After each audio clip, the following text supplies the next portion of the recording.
Just heading back from the grocery store. Got my milk, eggs, and bread. You know, all the staples you need when a huge blizzard's coming. Hopefully, it's not as bad as they say it's gonna be, but we're supposed to get 2 feet. Yes, 2 feet. I'm not looking forward to this.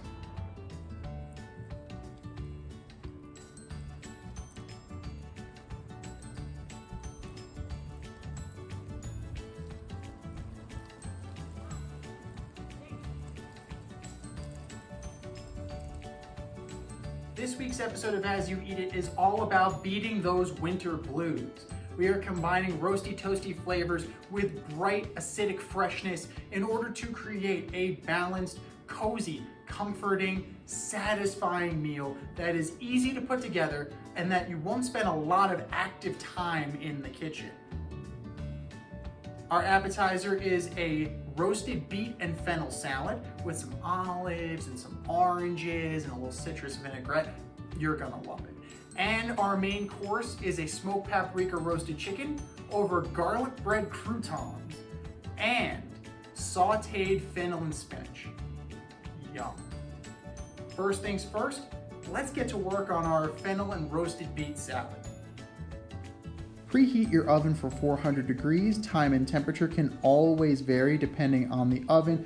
Also, if you're bunching the beets like we are, we're going to trim the ends off of 2 red beets, but you certainly can use golden beets or candy cane beets, whatever you have. And we're just going to give them a nice little peel there. Then we're going to cut down into half, turn and into quarters, and then into eighths.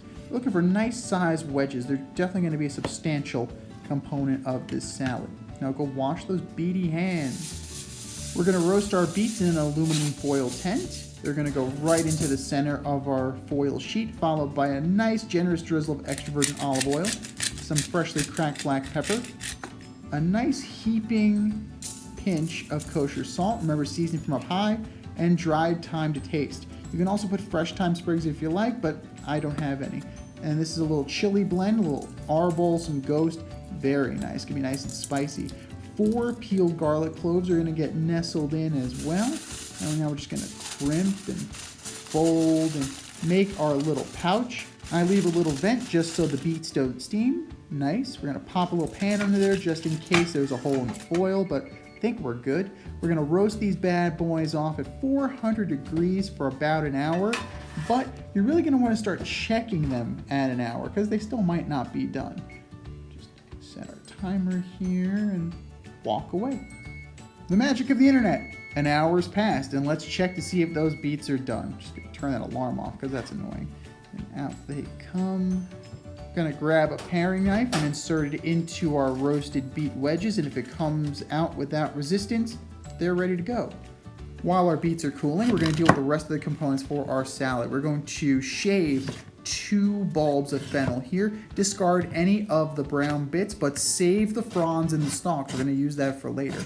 Just work it down very thinly with a chef's knife. You can certainly use a mandolin as well. We're gonna trim the ends off of 1 blood orange, and using our chef's knife, working down to get as much of that pith off as possible. We're gonna slice our orange and break it up into the salad so it'll have little pops of flavor and freshness.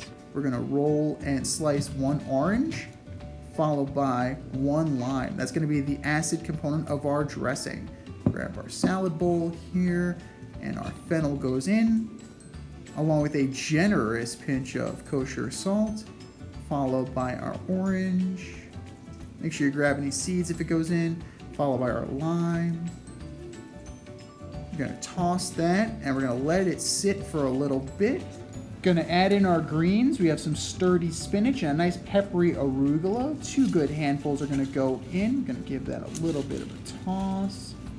And for some salinity and brininess, we're gonna add in about 10 Castelvetrano olives. Just gonna cut those in half, and in they go. Followed by our blood oranges and our roasted beets, like so. And to build our dressing, extra virgin olive oil goes in, about 3 parts to 1 part of acid. Some black pepper, give it a nice little mix, and it's time to plate up. You certainly can add feta cheese to this. You can add toasted walnuts, maybe sub out the Castelvetrano olives for some blue cheese stuffed ones. That would be really good too. We're just gonna put a nice little pile in the middle and arrange the beets around like so. Top with our fennel fronds. Just make it rain. Give the plate a little wipe and we're done.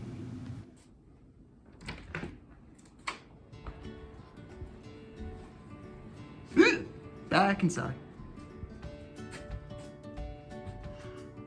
It is time to get our main course going, but first things first, we need to make a spice rub to put in and on our chicken. Here's how it goes. The base of our spice rub is going to be kosher salt, but if you're on a sodium restricted diet, you certainly can omit it. Next up, freshly cracked black pepper to taste, followed by some smoked Spanish paprika. You certainly can use Hungarian sweet or even some achiote for color if you like. Some onion powder to taste, followed by the herbs. I'm going with dried basil, dried thyme, and dried parsley, but you certainly can use sage, rosemary, marjoram, oregano, whatever you have on hand. Mix it together and set it aside till we're ready for it. Now that we have the spice rub done, let's put this bad boy together so it can go in the oven and we can get back to snuggling on the couch. We're gonna bump the heat up from 400 to 425 on our oven. Let's make some croutons. Start with one loaf of bread. I'm using a garlic batard today, but you certainly can use multigrain, baguette, sourdough, Italian, whatever you have. We're gonna slice it into about 1.5 inch thick pieces, then we're going to rustically tear them into croutons. This is gonna sop up all those chicken juices and be delicious. Drizzle some extra virgin olive oil and some freshly cracked black pepper. Go in some Parmesan cheese and some dried basil to taste, followed by some dried thyme and our other buddy, dried parsley. Now get in there with your hands and really mix it and scrunch it and get it all combined. Get your aggressions out. There we go. And set that aside while we build our chicken station. We have our flexible cutting board here that I only use for poultry, lined with paper towels. And let's glove it up, doctor.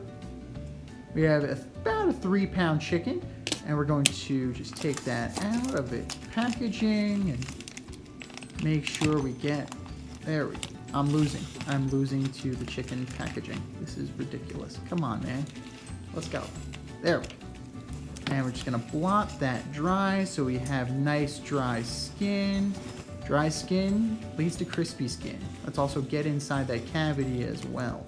And a generous drizzle of extra virgin olive oil so our spice rub will stick to the skin. We're also going to get it under the skin as well. Turn it over and then repeat the process. Extra virgin olive oil and more spice rub. Get some in the cavity too. I'm just gonna give it a nice rub so it penetrates a little bit. Very nice. We have our crouton and our chicken here. Drain off a little bit of that excess oil, and then right on top it goes. And then into our 425 degree preheated oven. We have our oven rack in the center there to promote even cooking. And we're gonna let this go at 425 for about 1 hour and 15 minutes. But that's when we're really gonna start checking it. We're gonna be looking for the juices running clear when pierced with a knife, or if you're gonna use a thermometer, and I highly recommend that you do, we'll be looking for the internal temperature of 165. You wanna insert it into the thigh, making sure you don't hit the bone. That's gonna give you a false reading, and we're there, perfect. So we're gonna take our chicken and pop it on our cutting board here. We're gonna let that rest for about 10 minutes while the juices redistribute. We're going to move our crouton off to the side because it's time to make the veg.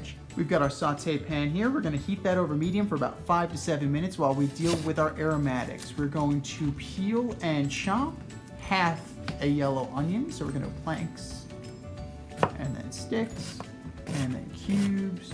Rough, rustic, it's fine. 2 cloves of garlic, smashed and chopped. And we're gonna get in there with a rock and chop and really drive down. and about 6 stalks of fennel, roughly chopped, fronds and all. Gonna give a really nice flavor to this dish. Into a bowl to house it, and then we're going back to our sauteed pan. We're gonna coat the bottom with extra virgin olive oil, give it a little bit of a swirl. Remember, hot pan, cold oil, a little red chili flake for some pop, and in our aromatics go. We're gonna let this sweat with a little bit of salt for about 5 to 7 minutes, or until the onions are translucent. We don't wanna see any color on this because that wouldn't be a sweat, that would be a saute.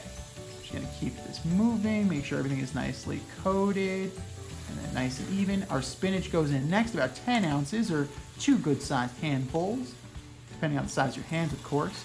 And we're just going to toss that around, make sure everything gets all coated, and the spinach wilts down evenly, like that. That's coming pretty nicely. Remember, a touch more salt for seasoning, some freshly cracked black pepper, and one of our secret ingredients, some freshly grated nutmeg going in. Just gonna give you a little something something in the background. Just gonna stir that to coat and combine, get those flavors going, and then we're gonna hit it with about a 1/4 cup of low sodium chicken broth just to help the wilting process. We're gonna pop the lid on, lower the heat, and let it go for about 5 minutes. Time to plate it up and put it all together. Time to carve the bird, and the word is angles. You wanna go down and in on an angle in order to get the joint for both the leg quarter and the wing, and then along the breastbone for the breast. Now we have our spinach and fennel looking good. We have our plate. Let's get going. Our croutons go down, followed by our chicken leg quarter. Time for our veg. 2 nice little scoops of that. Balance in moderation, everything right, guys? Give the plate a little wipe, a little extra virgin olive oil, and dinner's ready.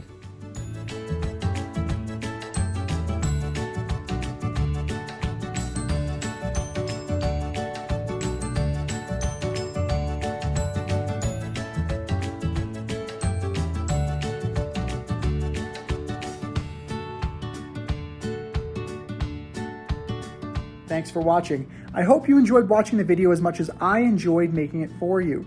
As always, like this video, subscribe to my YouTube channel, follow me on Instagram at TheChefZ, and while you're at it, give the Fade Route with DNZ a listen.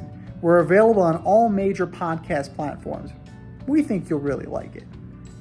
If you would like to be an executive producer of As You Eat It, follow the Patreon link below. And as always, cook how you want to cook, eat how you want to eat, hunker down how you want to hunker down, eat as you eat it. Stay warm, stay dry, stay safe, everybody. I'll see ya.